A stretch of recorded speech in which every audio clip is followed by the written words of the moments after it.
Welcome alle sammen. Today we are going over all the sources from the Viking Age and before that that attest to the gods as real human beings. So in our approach on this channel, we view the Norse myths as symbolic and animist. The gods represent various aspects of nature, the universe, natural phenomena, and parts of our own body and spirit. This makes much more logical sense, of course, compared to those who believe the gods are some sugar daddy Marvel comic book characters. And, viewing the gods as symbolic is very easy to see once we start actually translating the names of the gods and deities from Norse myths and actually interpret the myths in a critical manner. However, there are some pretty reliable sources that go against this view. There are some real sources that depict the gods as very real, literal human beings that lived alongside men. Not just in the Norse religion this happens, but everywhere in the world we find sources like this. This is something called euhemerism. So although this interpretation of various mythologies around Europe and the world and as over-exaggerations of real legendary humans who lived, that goes back to ancient Greece long before Christianity. It was Greek pagan philosopher Euhemerus who was the one to first start this way of thinking. There was a couple others before him, but he was the one who really popularized it. That goes back to 400 BC. So even though this interpretation of the gods and the myths is much older than Christianity, 90% of the instances of euhemerism in the sources are simply Christian authors of the Middle Ages or before who embraced this euhemerism in order to simply undermine the validity of the pagan gods in their attempt to force the native peoples of Europe to force them to Christianize.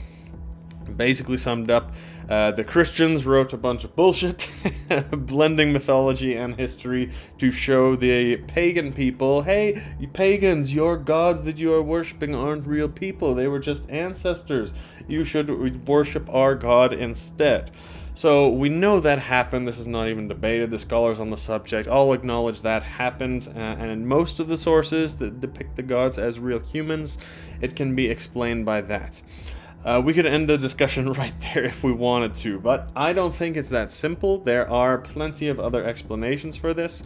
For example, humans in the historical sources could absolutely have been named after their gods or prophets, just like people today call their children Jesus or Muhammad. That's one explanation. Another explanation is that there were real gods, and whatever those gods were, whatever they represented, or whatever spiritual realm they resided in, how they were, this animist spirit, they can in fact come into our world and possess humans for short periods of time, or sometimes long periods of time. And ancient humans really did believe this, that a god came in and possessed and spoke through that human.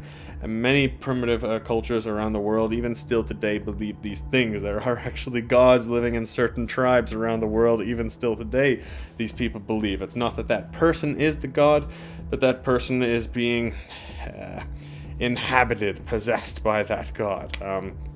For example, in the Norse myths, to speak about a parallel for this, the god Freyr, which very clearly is a personification of the seed or the sperm. That's what his name means if we trace the etymology back, and it's what he's been called in other sources. It literally means seed. So Freyr or Yngve is attested as a real human in some sources, as well as a god, very clearly being a personification of the seed.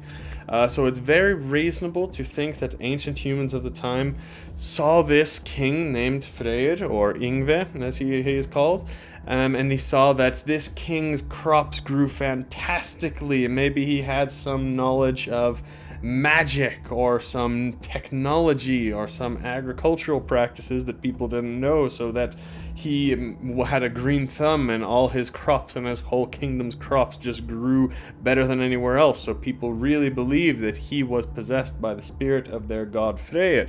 Again, this is something that every culture in the world believed if we go back far enough. So there are many explanations like that are examples of euhemerism. It doesn't mean the metaphoric interpretation of our myths are wrong because of that. Both interpretations can still be correct and logical. So in this video, I'm going over all the examples of this in the Norse and Germanic sources, and you can decide for yourselves what you want to believe. So first comes in Heimskringla, Ynglinga Saga. Many of the gods are mentioned here. So there is the story of Freyr that I just mentioned. Like you can see here, he is depicted as a king who is very good with sacrifices and brought great agriculture to the Swedes. Also his sister Freya and his father Njord are mentioned in the Ynglinga Saga, and of course also Odin is mentioned in Ynglinga Saga. Really, he's the main character in the earliest parts of that saga, and his wife Frigg and his brother Vili and they are also attested.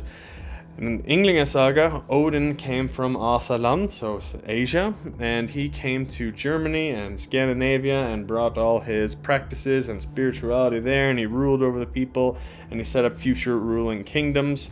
Also, the god Heimdall is attested as a real human that lived in a place called Himmelbjörg, which is a location in Norse mythology as well, yes, but it's also a few very old places all over Europe are named something like this, like you can see here.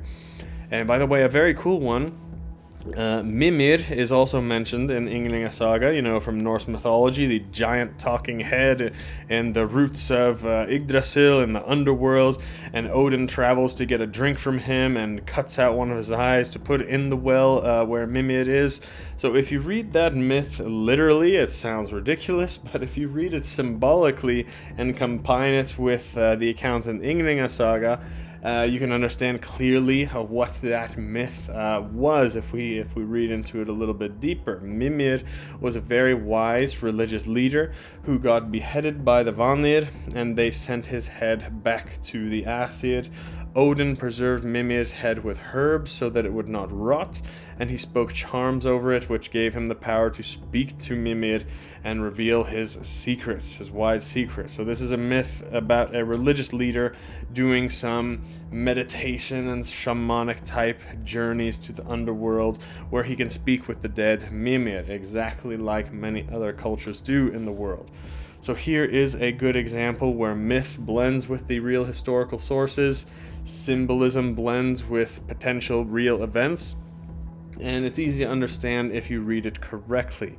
And Ynglinga Saga, in the larger Heimskringla, is generally regarded to be one of the more reliable accounts. It was written 1,000 plus years after the events supposedly happened, which is Ynglinga Saga, as the events supposedly happened around the 1st century, if we estimate the dates on that.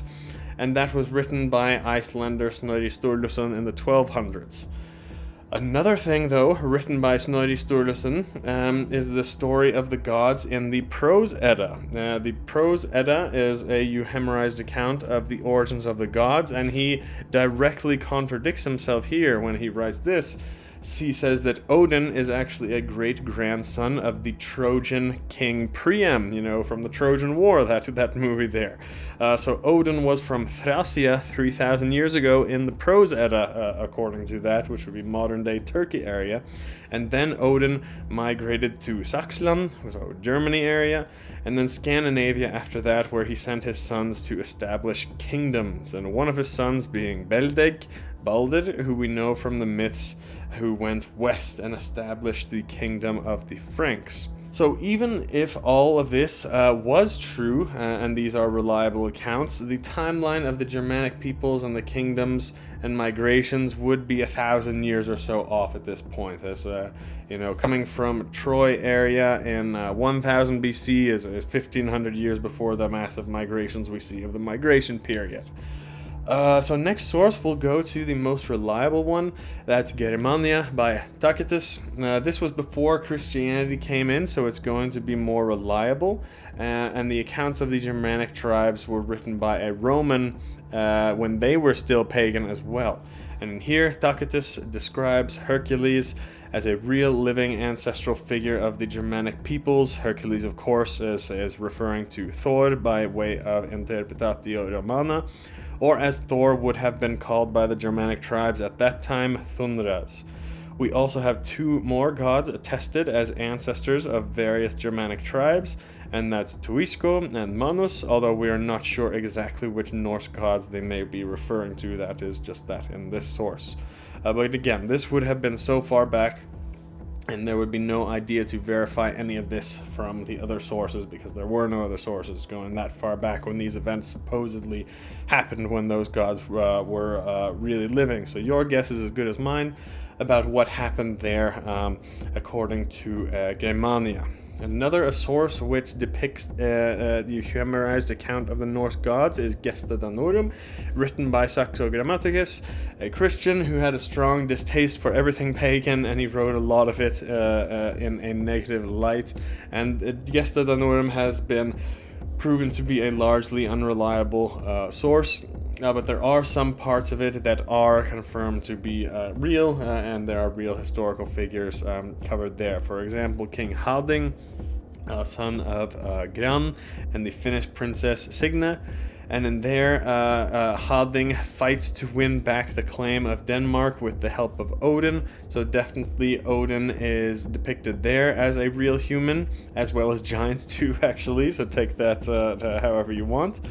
Freyr is also mentioned in Gesta Danorum under the name Frö, which literally means seed, and he took up residence around the Swedish region of Uppsala, and he brought new methods of sacrifices there to the people.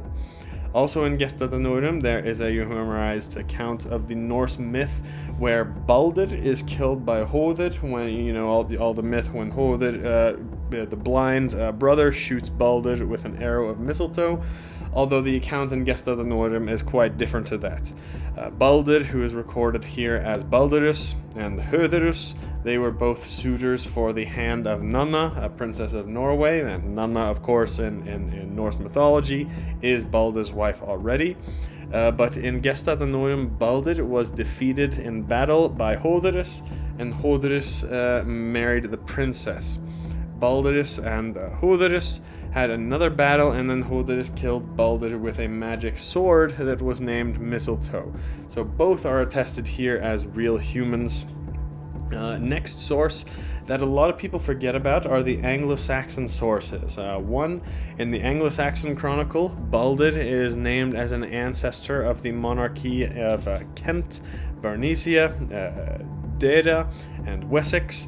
And Odin, or as he is called on the Anglo-Saxon sources as Woden, is also a ancestor of the royalty of those kingdoms. Another comes in History of the English People by Bede, which is thought to be a very reliable source, by the way. Odin is listed as an ancestor of the kings of Kent. Another one in the collection of English royalty, it's just called the Anglian Collection, where they record the genealogy of the royalty of England, and in here Woden is listed as an ancestor of the kings of Deda, Bernicia, Mercia, Lindsey, Kent, and East Anglia. And there are a few others that you can see here, different sources mentioning specifically Odin as an ancestor of the English kings.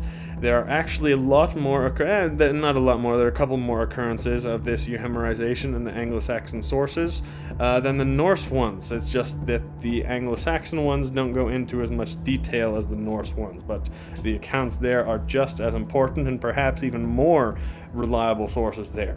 So there you go. Those are the ones that I'm aware of. There might be some I missed. For example, Völsunga Saga mentions Odin seemingly walking amongst real humans at the time, but that's a saga kind of blending legend with loose historical events. But yeah, that's it. I hope that helps. Like I said, there are a multitude of explanations as to why authors chose to euhemerize the Norse gods and depict them as real humans. The exact reason will vary depending on the source. What you choose to believe is up to you. All I can do is give you the sources and a few possible explanations, but let us all know down below in the comments if you have any other explanations, any other ideas.